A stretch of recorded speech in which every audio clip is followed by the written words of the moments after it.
Selamat siang buat kita semua.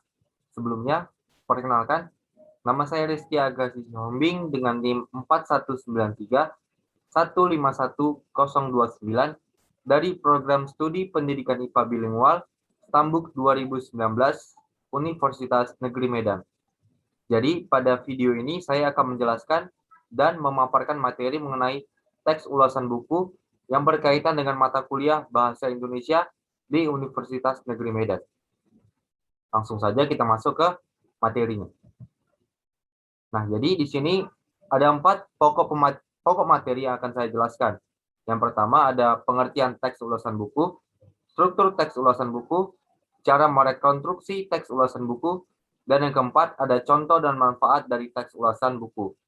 Pada materi pertama, mengenai teks ulasan buku. Nah, pasti di antara kita masih banyak yang belum tahu mengenai apa itu teks ulasan buku dan apa manfaatnya, jenisnya itu seperti apa, dan bahkan fungsinya itu untuk apa bagi kita gitu kan. Jadi di sini saya akan memaparkan pertama mengenai pengertian teks ulasan buku. Jadi dikutip dari Swebandi tahun 2014, tepatnya di halaman 165, teks ulasan merupakan pertimbangan, kajian, bedah, telaah, tafsiran, atau resensi. Jadi secara umum, teks ulasan adalah penelitian terhadap kualitas suatu karya dari kelebihan dan kekurangannya. Karya yang dimaksud dapat berupa buku, film, lukisan, musik, atau karya lainnya. Selanjutnya, pengertian teks ulasan menurut para ahli. Nah, jadi di sini saya mengambil 2 ahli. Yang pertama, ada Purwantana pada buku Sudarman tahun 2008, tepatnya di halaman 222. Purwantana mengatakan bahwa teks ulasan itu mengangkat karya orang lain untuk didudukan pada tempat yang sewajarnya. Hal ini dapat pula memberi perhatian terhadap karya orang lain dengan memperhatikan, mencatat, dan memberi komentar yang objektif. Selanjutnya, pada Wianto tahun 2005. Ia mengatakan bahwa mengulas buku berarti melakukan penilaian terhadap buku, di mana menilai berarti mengulas, mempertimbangkan, mengkritik, dan menunjukkan kelebihan serta kekurangan buku dengan penuh tanggung jawab. Nah, ini merupakan fungsi teks ulasan yang sudah saya ringkas dan saya rangkum. Terdapat 9 fungsi teks ulasan. Yang pertama, ada menunjukkan sudut pandang atau keberpihakan penulis pada suatu hal ataupun karya sementara. Yang kedua, memberikan informasi kepada khalayak ramai terkait standar kelayakan serta kepatutan suatu karya. Yang ketiga, untuk membantu para pembaca mengetahui tentang gambaran serta kritikan dari sebuah karya. Yang keempat, untuk mengetahui kelebihan serta kekurangan karya yang diresensi.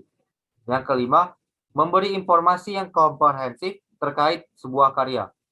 Yang keenam, untuk mengajak para pembacanya merenungkan, mendiskusikan, dan bahkan memikirkan masalah yang hadir pada suatu karya. Yang ketujuh, memberi pertimbangan kepada pembaca masalah nilai kepantasan sebuah karya. Yang ke-8, memberi kemudahan pada pembacanya untuk mengidentifikasi hubungan antar karya satu dengan yang lainnya, atau bisa dikatakan karyanya mirip. Dan yang terakhir, untuk memberi pertimbangan pembaca sebelum mereka memilih, membeli, atau bahkan menikmati sebuah karya. Nah, jadi ini ada 9 fungsi teks ulasan. Selanjutnya ada manfaat teks ulasan. Nah, pasti kita juga belum tahu juga mengenai manfaat dari teks ulasan. Di sini saya merangkum dan meringkas ada 6 manfaat bagi kita. Yang pertama ini dapat melatih seseorang memiliki sikap kepedulian dan bahkan kepekaan sosial yang tinggi. Kemudian yang kedua ada melatih seseorang untuk memiliki sikap dan sifat mental yang kuat.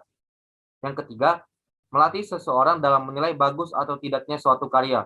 Nah, jadi pada manfaat teks ulasan yang ketiga ini, kita pasti dapat mampu dan juga menambahkan skill kita dalam menilai atau mengulas apakah suatu karya itu bagus atau tidaknya. Tapi di sini kita diusahakan dan juga dicondongkan agar memberi komentar-komentar yang dapat membangun.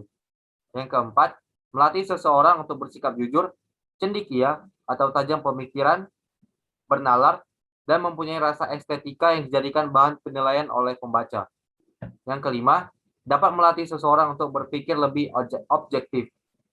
Yang keenam, melatih kejelian seseorang yang dimana seorang kritikus atau seseorang yang mengulas suatu buku menyadari bahwa ada sesuatu yang berada tidak pada tempatnya atau dapat dikatakan terjadi kesalahan dalam penulisan suatu karya tersebut. Nah, teks ulasan memiliki 3 jenis. Yang pertama ada evaluatif, informatif, dan informatif evaluatif. Yang pertama saya akan bahas mengenai jenis teks ulasan yang pertama evaluatif. Nah, pada jenis teks ulasan pertama ini, jenis teks evaluatif biasanya lebih mengulas sebuah karya yang berfokus pada penilaian. Penilaian yang diberikan bisa baik atau kurang baik. Ulasan mengenai isi karya hanya dijadikan pelengkap pada teks ulasan saja. Jenis teks kedua ada informatif. Nah, pada jenis ini, teks ulasan biasanya mengulas secara ringkas dan tidak terlalu panjang. Isinya memberikan informasi-informasi penting mengenai suatu karya. Biasanya, teks jenis ini mengulas tentang buku. Dan yang terakhir, jenis teks ulasan informatif dan evaluatif atau gabungan. Nah, jadi jenis teks ini adalah gabungan dari kedua jenis teks yang sudah dijelaskan sebelumnya, yakni informatif dan evaluatif. Pada isi teks ini lebih lengkap daripada kedua jenis teks ulasan, yakni informatif dan evaluatif, karena memuat informasi isi karya beserta penilaian karya tersebut. Pembaca ulasan kebanyakan mencari teks ulasan jenis yang ini, informatif dan evaluatif atau gabungan, karena di sini bisa memberikan banyak informasi dan juga kita dapat mengetahui banyaknya informasi yang terdapat pada ulasan kritikus. Pada pokok materi kedua ada struktur teks ulasan buku. Nah, jadi struktur teks ulasan ada 4, yakni ada orientasi, tafsiran, evaluasi, dan rangkuman. Dan di sini saya akan menjelaskan satu persatu mengenai struktur teks ulasan. Yang pertama, struktur teks ulasan orientasi. Nah, pada struktur ini, orientasi merupakan bagian pertama yang menjelaskan tentang gambaran umum sebuah buku yang akan diulas. Pada bagian orientasi ini lebih memberikan penjelasan kepada pembaca mengenai apa yang akan diulas oleh mereka. Selanjutnya, pada struktur tafsiran. Struktur tafsiran merupakan bagian yang berisi penjelasan detail atau lengkap mengenai sebuah buku yang diulas. Misalnya, berisi tentang bagian-bagian suatu karya, keunikan, keunggulan, kualitas, dan lain sebagainya. Nah, struktur yang ketiga ada evaluasi. Evaluasi merupakan bagian yang berisi pandangan dari pengulas mengenai hasil buku yang diulas. Nah, evaluasi dilakukan setelah pengulas melakukan tafsiran secara cukup terhadap hasil buku yang akan diulas. Nah, pada bagian ini, pengulas akan menyebutkan kelebihan ataupun kekurangan dari buku yang mereka ulas. Dan yang terakhir ada rangkuman. Pada struktur ini, kita tahu bahwasanya rangkuman ini merupakan bagian yang berisi kesimpulan dari ulasan terhadap suatu buku. Bagian ini juga memuat komentar penulis apakah hasil karya tersebut berkualitas atau tidak untuk dibaca. Dalam artian di sini kita tahu sebelumnya bahwasannya kita harus memberikan komentar-komentar yang membangun ketimbang memberikan komentar yang menjatuhkan. Nah, materi yang ketiga ada ciri-ciri teks ulasan. Terdapat ciri-ciri teks ulasan, diantaranya adalah sebagai berikut. Yang pertama, struktur teks ulasan ini terdiri atas orientasi, tafsiran, rangkuman, serta evaluasi, yang dimana pada materi sebelumnya atau topik sebelumnya saya sudah menjelaskan mengenai struktur teks ulasan, orientasi, tafsiran, rangkuman, serta evaluasi. Selanjutnya, teks ulasan memuat informasi berdasarkan pada pandangan atau opini dari penulis tentang sebuah karya atau produk. Yang ketiga, opini teks ulasan ini menurut terhadap fakta yang sudah diinterpretasikan. Yang keempat, mempunyai nama lain, yakni resensi. Nah, yang pada materi topik selanjutnya mengenai cara merekonstruksi teks ulasan buku. Nah, berikut merupakan cara merekonstruksi teks ulasan pada buku. Yang pertama, pada poin menulis ulasan. Di sini ada 4 cara. Yang pertama, rangkum buku yang telah dibaca. Yang kedua, sampaikan komentar kita terkait isi buku tersebut. Yang ketiga, kembangkan ide. Yang keempat, kelola respon. Nah, pada poin mendalami teks, ada 4 cara. Yang pertama, baca teks sekritis mungkin. Yang kedua, lakukan anotasi teks. Yang ketiga, baca kembali hasil anotasi beberapa kali. Yang keempat, evaluasi kembali catatan yang kita catat. baik yang dibuat sendiri maupun yang sudah kita cantumkan di dalam ulasan. Pada poin menyatukan pikiran untuk menulis ulasan, terdapat 3 cara. Yang pertama, cobalah membuat peta pikiran atau mind map. Yang dimana di sini mind map kita tahu itu untuk mempermudahkan mencatat sebuah informasi yang kita dapat. Yang selanjutnya, nomor 2, lakukan proses menulis bebas. Dan yang ketiga, atau yang terakhir, pertimbangkan untuk menulis kerangka ulasan terlebih dahulu. Nah, ini topik materi yang terakhir mengenai contoh teks ulasan buku. Di sini saya memberikan 2 contoh. Yang pertama, mengenai teks ulasan buku pelajaran. Dan yang kedua, saya memberikan contoh teks ulasan pada buku non-fiksi. Pertama, teks ulasan buku pelajaran dengan judul mengulas buku pembelajaran tematik SD. Pada isinya, setiap pergantian Menteri Pendidikan, kebanyakan peraturan juga banyak diganti termasuk buku pembelajaran untuk siswa di sekolah. Buku-buku yang diedarkan mengikuti kurikulum yang diberlakukan.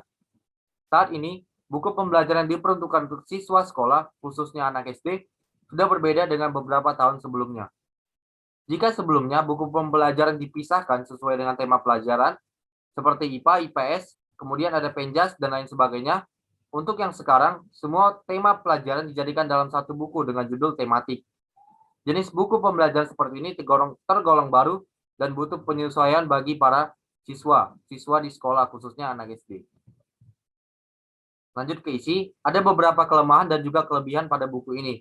Kelemahannya, terkadang siswa kurang bisa fokus pada pelajaran yang diajarkan karena semua mata pelajaran ada di dalam satu buku. Untuk kelebihannya, jika guru bisa membimbing murid dengan baik, maka dengan menggunakan buku ini, guru bisa dapat menghemat waktu belajar mengajar, karena kita tahu bahwasannya bukunya ini ditulis lebih efisien. Nah, kesimpulannya, pada akhirnya, semuanya tergantung pada guru yang mengajar juga. Jika guru tidak bisa mengkondisikan keadaan, maka kemungkinan besar waktu belajar mengajar menjadi tidak efektif.